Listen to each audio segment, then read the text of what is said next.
이 모든 것 우리 주님만 의지하오며 거룩하신 예수님 이름으로 기도드렸습니다. 아멘.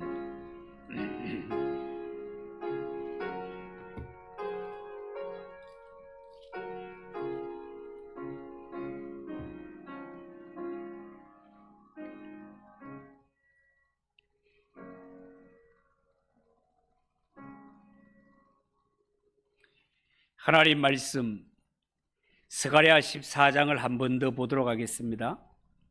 스가랴 14장 12절에서 21절입니다.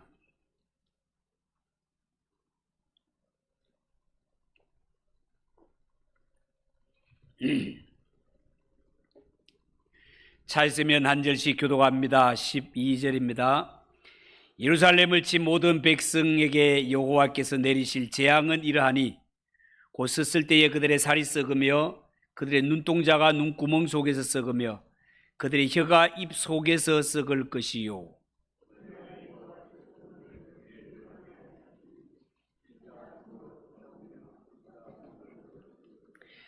유다도 예루살렘에서 싸우리니 이때에 사방에 있는 이방 나라들의 보화 곧 금은과 의복이 심히 많이 모여질 것이요.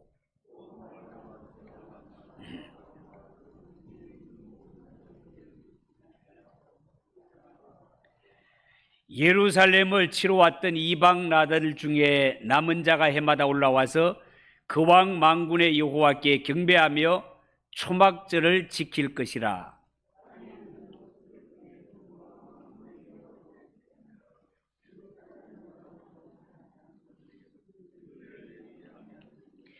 만일 애굽 족속이 올라오지 아니할 때에는 비 내림이 있지 아니하리니 여호와께서 초막절을 지키러 올라오지 아니하는 이방 나라들의 사람을 치시는 재앙을 그에게 내리실 것이라.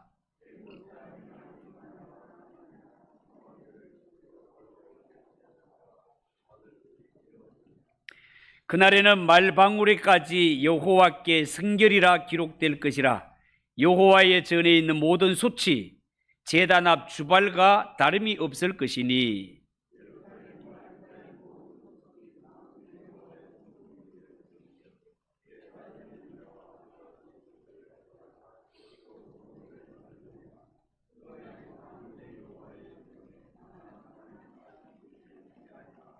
아멘.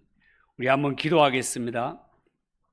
하나님 아버지, 일교구의 찬양을 받아주시니 감사합니다. 주 예수님 다시 오시는 재림을 믿는다고 고백했습니다. 그렇습니다. 예수님은 다시 오십니다. 주님 다시 오실 때 수치당할 자가 한 사람도 없도록 늘 회개하기를 게을리하지 않는 저희들 되게 하시고 금보다 귀한 믿음 잘 준비할 수 있는 우리 성도들이 되게 하옵소서. 하나님의 말씀을 듣습니다. 겸손한 길을 주시고 이 말씀이 나 자신을 향한 말씀이 되게 하시며 모두가 은혜 받는 복된 시간이 되게 하옵소서. 예수님의 이름으로 기도하옵나이다. 아멘. 자, 읽은 이 말씀을 가지고 초막절을 지킬 것이라, 초막절을 지킬 것이라, 그런 제목으로 말씀을 전하겠습니다. 여러분이 이스라엘이 옛날부터 열방들에게 침략을 많이 당한 것은 지리적인 이유도 있었지만 예루살렘 성전이 보유한 보물 때문이라고 말씀을 드렸습니다. 자, 그런데 사실 예루살렘의 보물들은 하나의 상징에 불과했고 이스라엘의 예루살렘의 진짜 보물은 그들에게 주어진 하나님의 약속과 말씀이 보물이었고 그들이 하나님의 백성이라는 것 자체가 보물이었습니다. 그렇지만 이스라엘 백성들은 이 보물은 자랑하지 않고 눈에 보이는 금은 보화 보물들을 자랑하다가 원수들에게 침략을 받고 금은 보물들을 다 빼앗겨 버리고 말았습니다.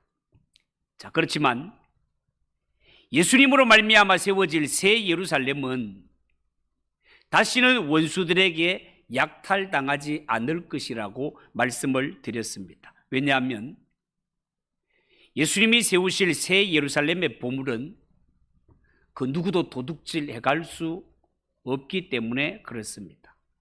그리고 오늘 이 성경에 보면 새 예루살렘의 특징은요, 유대인뿐만 아니라 이방인들도 함께 나와 초막절을 지키게 될 것이다라고 합니다.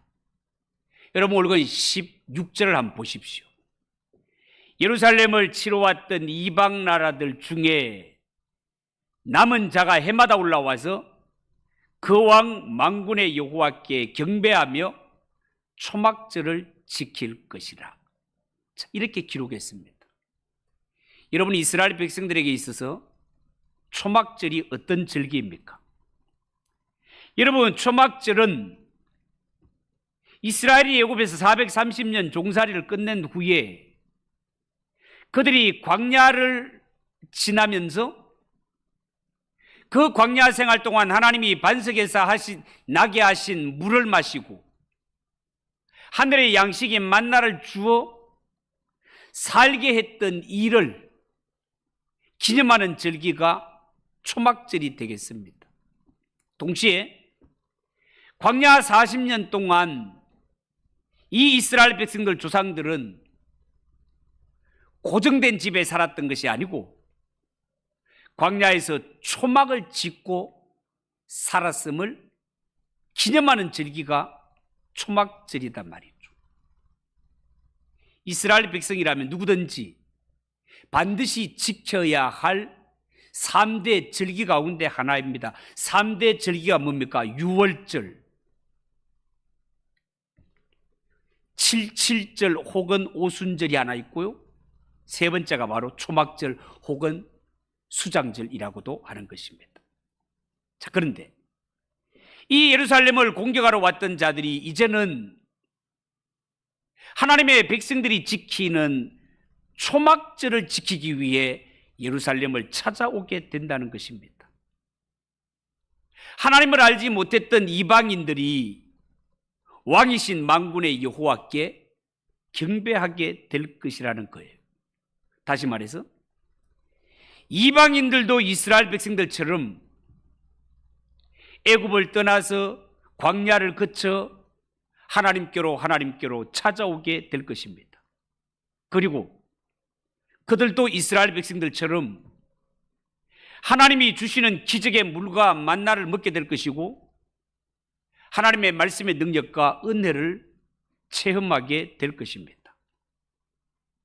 이런 사실을 놓고 볼 때 그 옛날 이스라엘 백성들이 광야 40년을 지나면서 목이 말라 쓰러져 갈 때 모세가 반석을 쳐서 반석에서 생수가 터진 사건은 장차 하나님의 백성들에게 부어질 성령의 은혜를 미리 보여주는 사건으로 볼 수 있겠습니다. 여러분, 정말 그렇습니다.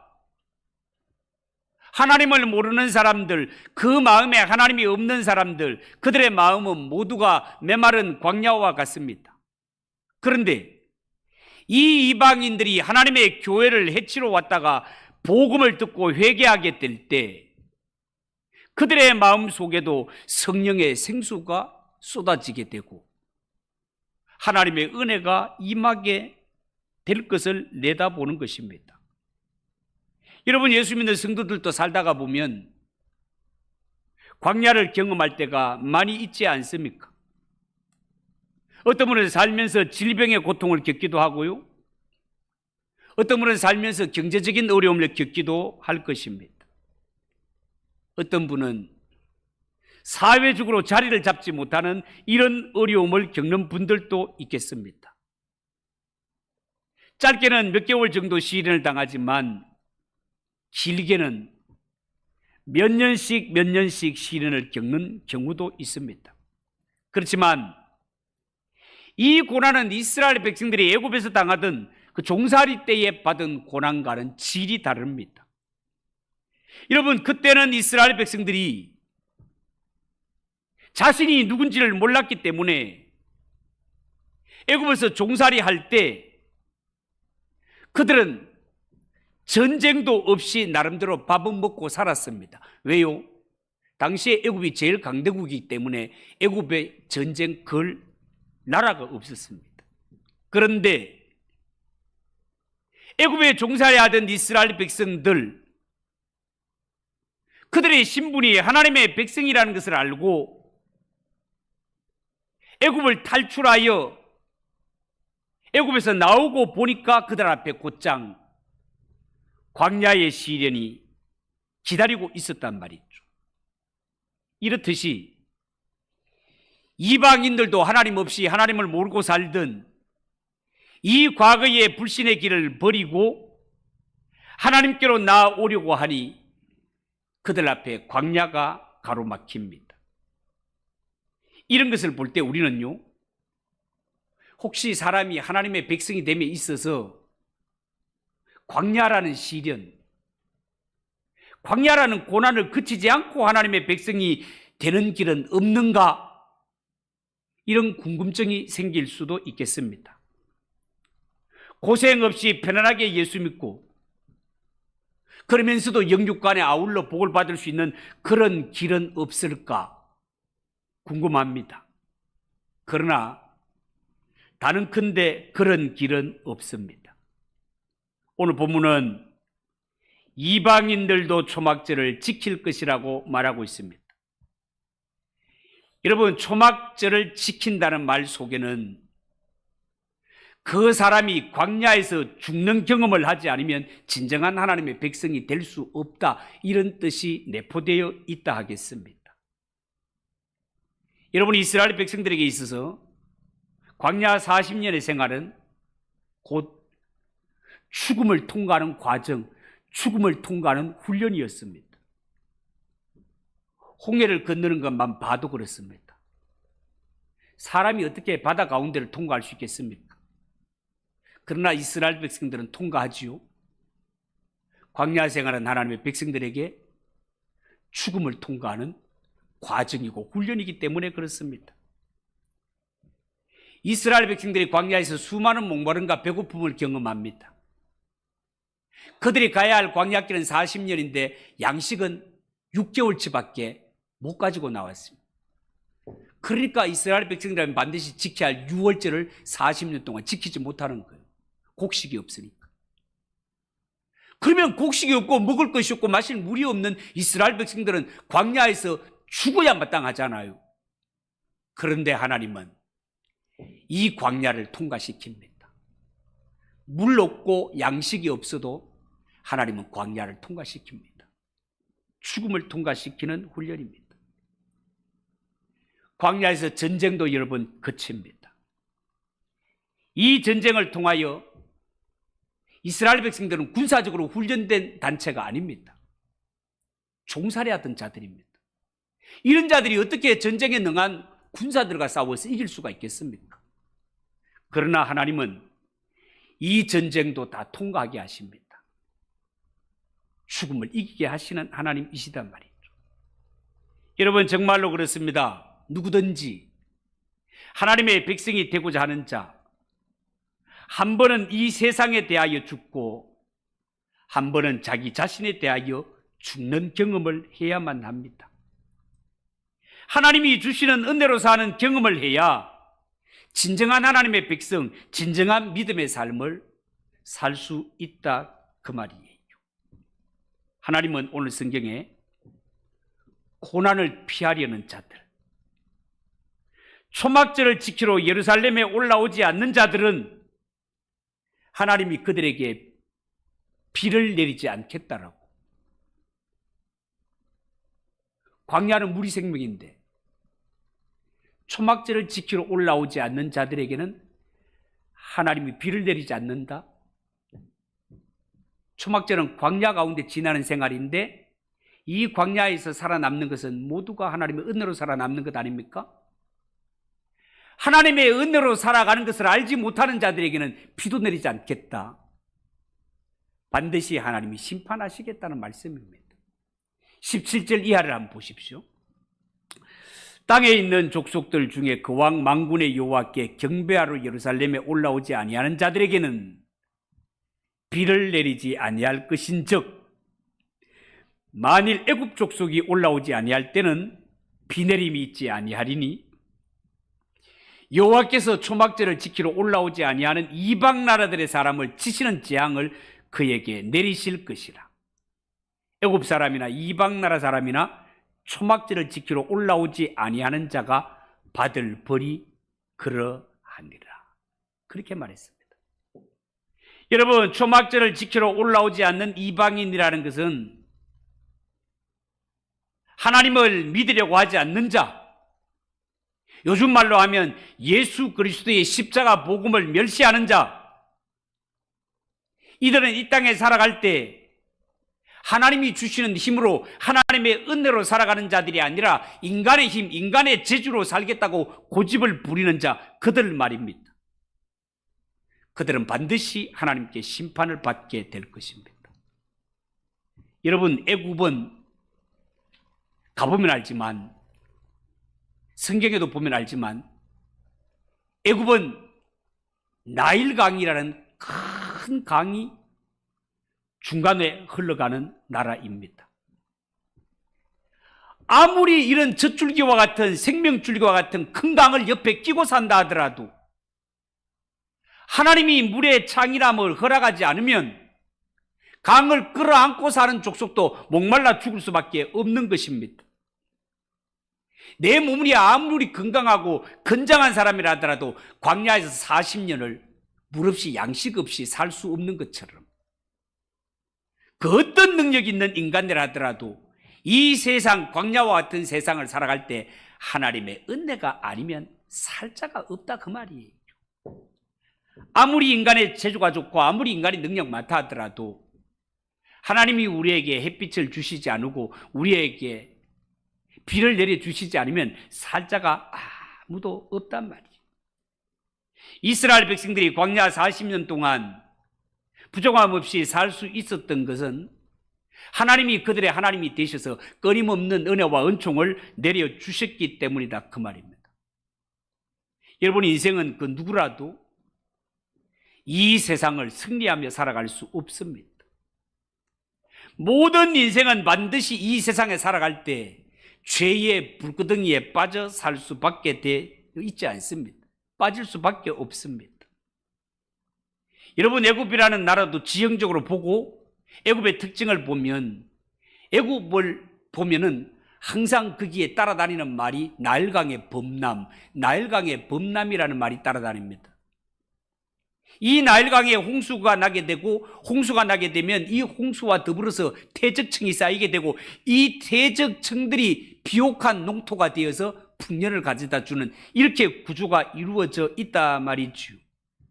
그런데 이런 하나님의 은혜로 비옥한 땅을 누리고 하나님의 은혜로 비의 혜택을 누리고 하나님의 은혜로 강의 혜택을 누리면서도 그들이 하나님의 은혜를 알지 못하고 하나님의 백성들이 우리는 이제 하나님을 섬기러 가겠다라고 출애굽을 선포했을 때 그들이 하나님의 백성이 하나님께 제사 드리러 가는 길을 가로막고 나서지 않았습니까?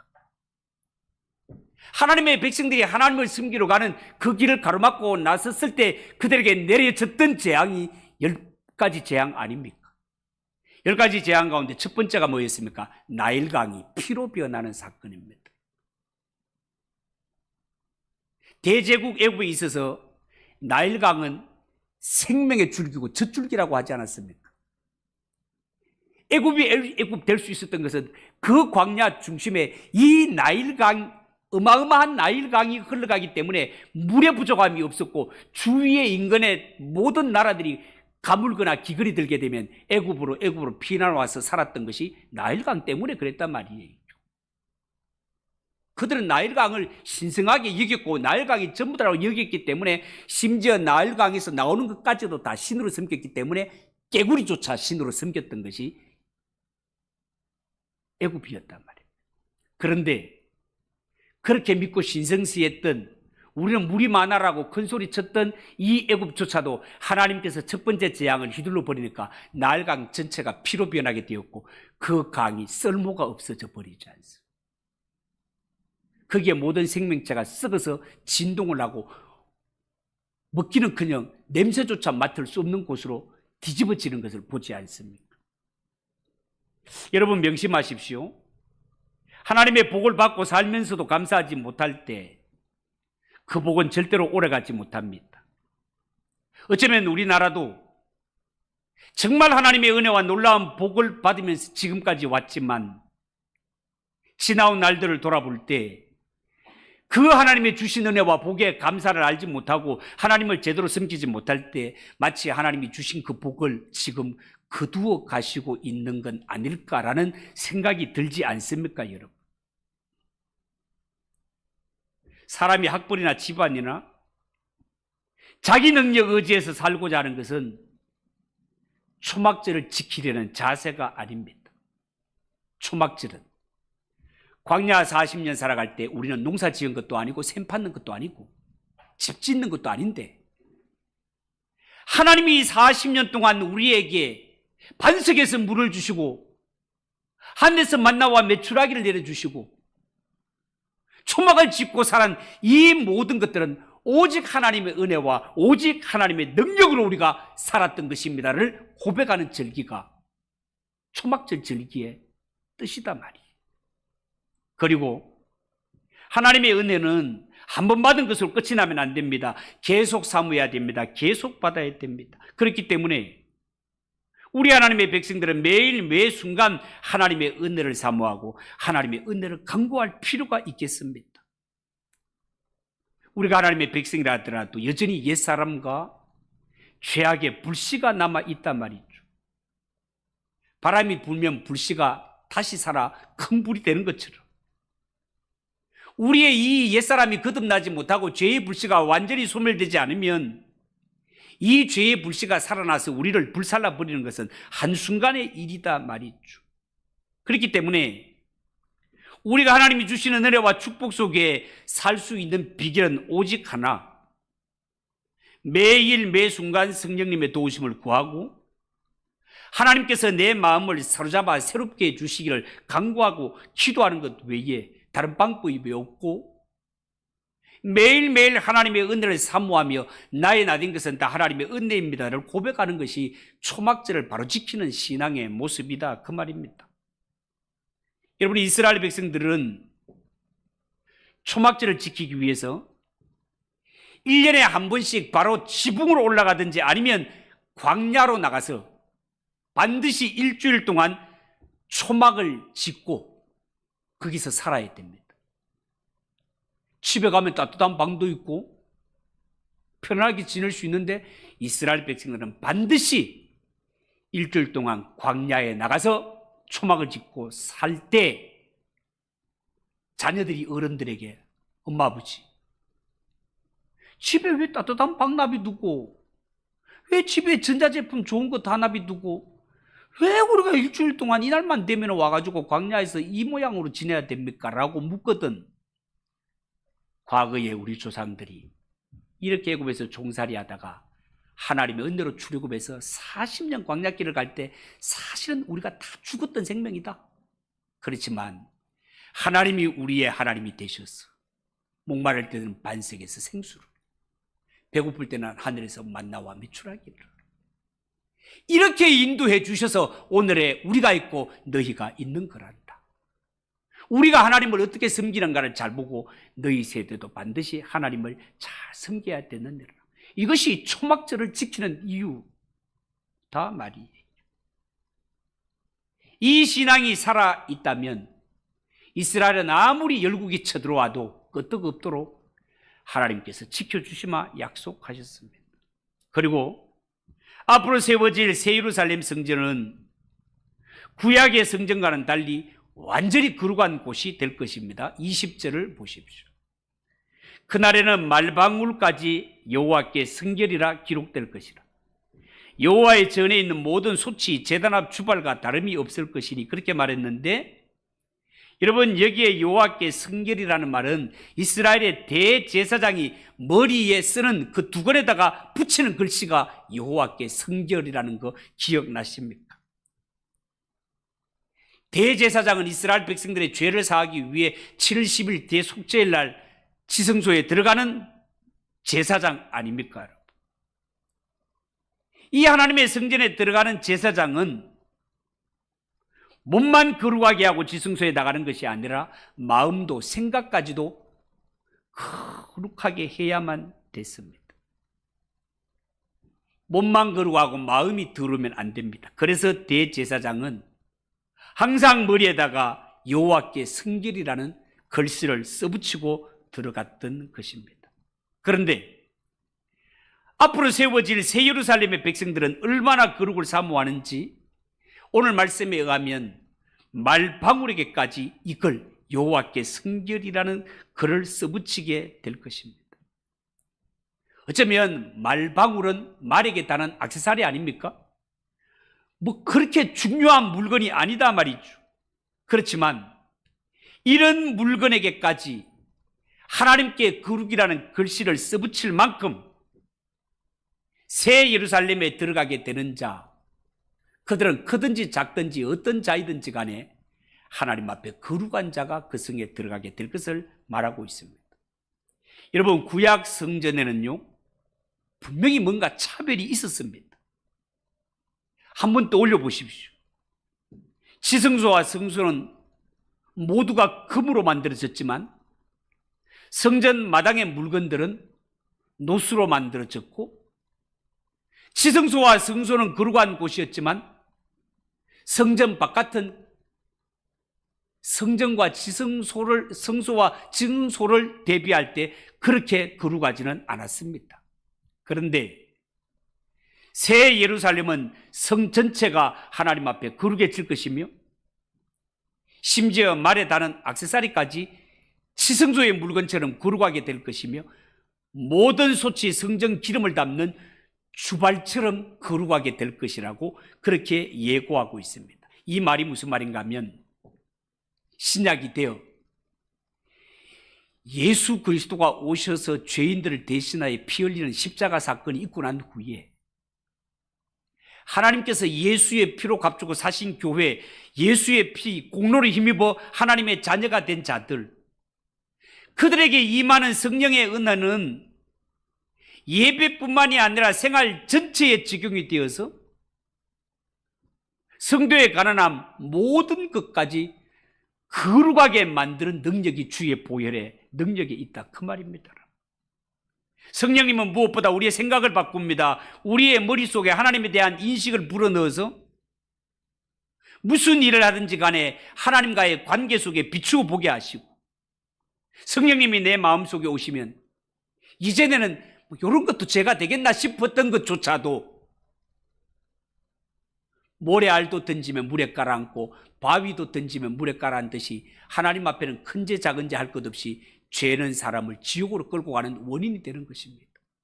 그래서 성령님이 내 마음속에 오시면 이전에는 하찮게 여겼던 이러한 죄악까지도 기억나게 하시고 회개하는 사람으로 이끌고 간다 말이죠. 뿐만 아니라 성령님이 임하시게 되면 자기 중심이었던 사람이 이제는 다른 사람의 입장을 이해하기도 하고 다른 사람의 삶을 소중히 여기는 배려하는 마음이 생기게 됩니다. 이러한 사소한 부분도 성령님이 성결케 하시기 때문에 어쩌면 예수 믿는 성도들이 자기의 몸에 걸치는 액세서리 하나도 구별을 하게 됩니다. 이런 것은 믿는 자에게는 합당치 않아, 이런 것은 믿는 자에게 합당해. 어떤 분들은 집안의 화장실 벽에서조차도 성경 말씀을 예쁘게 꾸며서 붙여놓아 어디에 가든지 하나님의 말씀을 묵상하도록 인테리어를 해놓는 것을 볼 수 있습니다.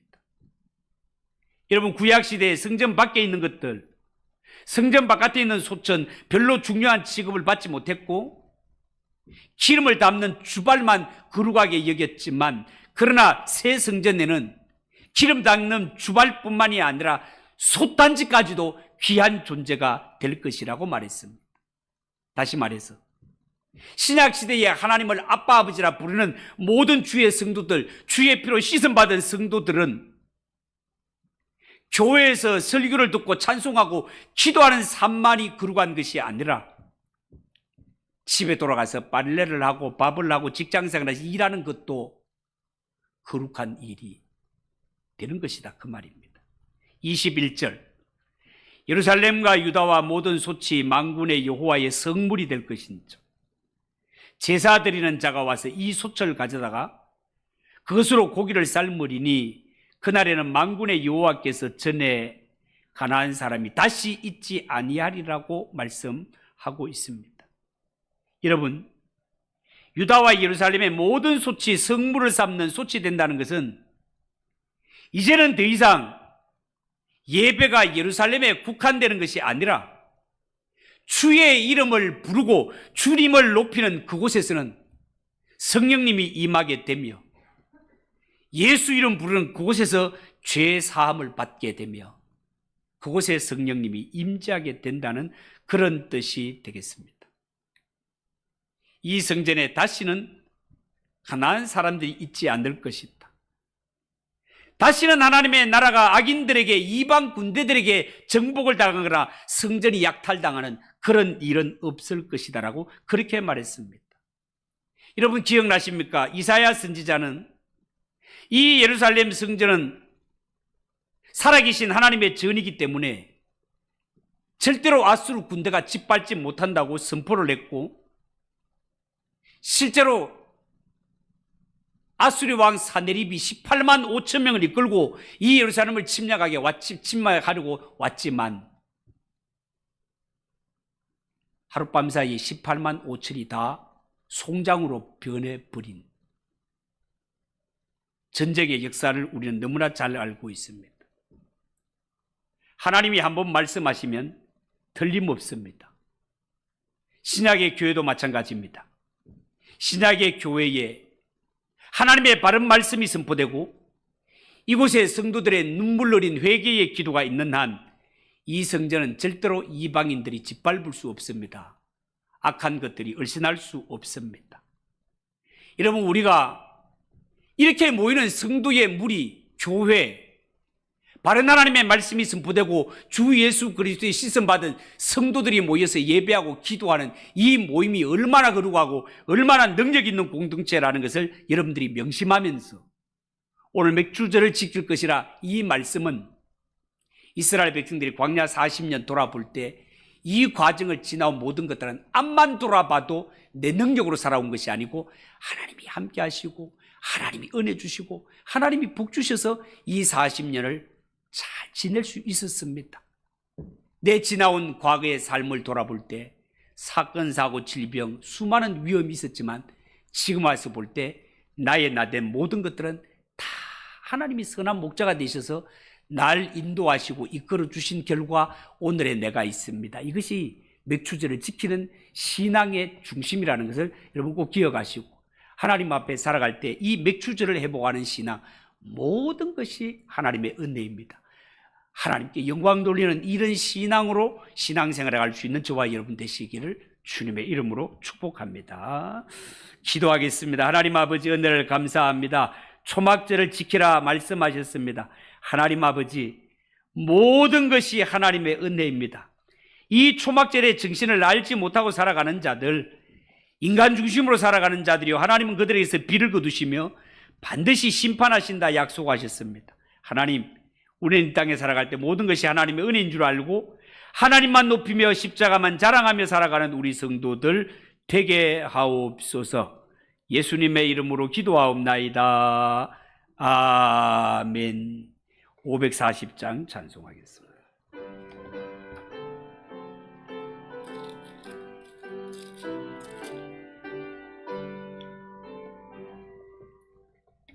주의 음성을 내가 들으니 사랑한단 말일세. 믿는 마음으로 주께 가오니 나를 영접하소서. 내가 매일 십자가 앞에 더 가까이 가오니 구세주의 흘린 보배 피로써 나를 정케 하소서.